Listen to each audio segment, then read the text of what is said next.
Le grand matin Sud Radio, 7h-9h, Jean-Jacques Bourdin. Que s'est-il passé à Nice la semaine dernière? Bien, nous allons tout savoir avec Bruno Bartosetti, qui est porte-parole du syndicat Unité pour la zone sud. Bonjour Bruno Bartosetti.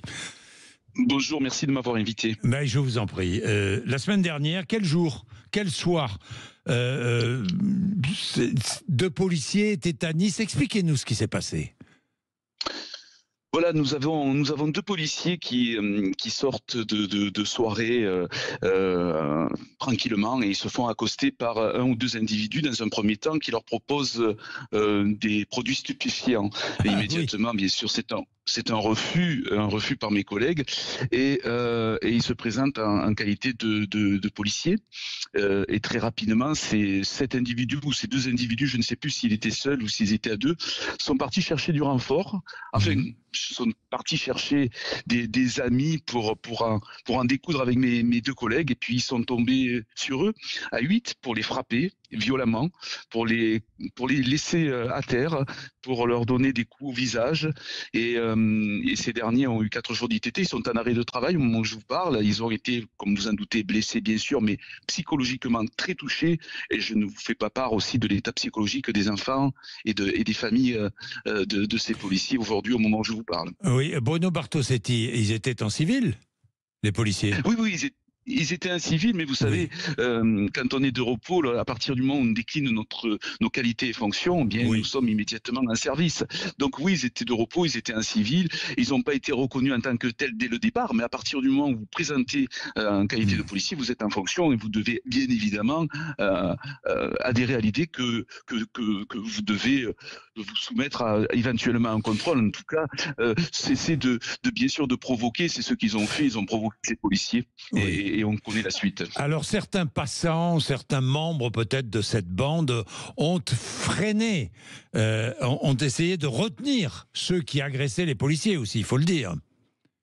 Oui, alors je ne vais pas leur donner une médaille parce que j'ai regardé bien sûr la vidéo comme vous et comme moi je l'ai vu, Ouais, voilà.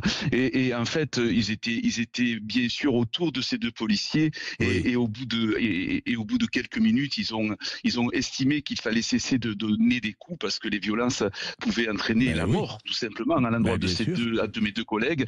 Mais bien sûr, ce qui est surtout important de retenir, c'est que sur les 8, très rapidement, on en a interpellé 5 en garde à vue, 5 aujourd'hui, en tout cas, même s'ils comparaissent demain, 5 aujourd'hui en liberté, avec en revanche, mes collègues qui sont, eux, en arrêt de travail, toujours aussi psychologiquement atteints. Oui, parce que le parquet demandait leur placement en détention provisoire avant d'être jugés, mais le juge des libertés a finalement choisi de les remettre en liberté.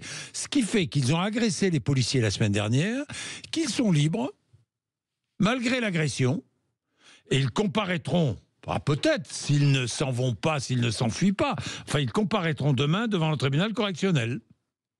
Absolument. Ça veut dire que lorsqu'on parle de justice, il faut savoir faire la part des choses. On a effectivement un parquet qui demande la détention provisoire, et c'était la moindre des choses. C'était dans une logique, bien sûr, de fonctionnement, puisque comme vous le soulignez très justement, Monsieur Bourdin, on a des individus qui sont connus des services de police pour trafic de stupéfiants. Et quelles garanties ils peuvent donner? Est-ce qu'on est certain de même qu'ils vont comparaître? Vous imaginez aujourd'hui dans notre société, il faut se justifier, il faut s'excuser d'être policier. On est pris à partie, on est blessé, on est touché, on risque la mort, et parallèlement vous avez des individus qui partent en week-end, qui sont libres, laissés libres, et ça ne dérange visiblement pas ce juge. Je ne suis peut-être pas là pour commenter les décisions de justice, mais au bout d'un moment on a bien le droit de relever et d'être choqué, comme d'ailleurs toute la population française. Et vous savez ce qui est à retenir, Monsieur Bourdin, c'est que vous avez ces images qui font froid dans le dos, mais vous avez en France entre 13 et 14 000 policiers blessés par an, dont la moitié sont blessés par agression. Et chez nos amis gendarmes, on a le même constat. Donc, il y a quand même un gros problème dans notre institution, en tout cas dans notre société.